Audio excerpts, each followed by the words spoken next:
everyone, for today's video, gagawa ulit tayo ng Chinese basic soup. Ang tawag dito ay sweet soup. Ayan, isa-isay na natin ang ingredients. Intro, pasok!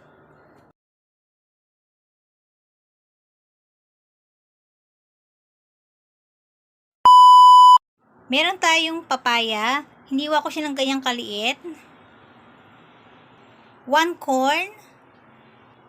6 pieces na snow punggos.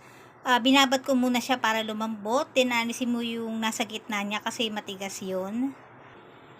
Isang dangkan ng lotus seed. Aalisin po natin yung gitna. So, isasok natin siya ng 10 minutes para lumambot. Then, hiwain natin sa gitna. Alisin natin yung kulay green kasi mapait po yun. At last but not the least, 1 dates. Ayan. Kumukulo na po yung sabaw at ilalagay na natin sila. Ayan, dadahan natin ilagay. Hirap yung walang mahawak ng cam.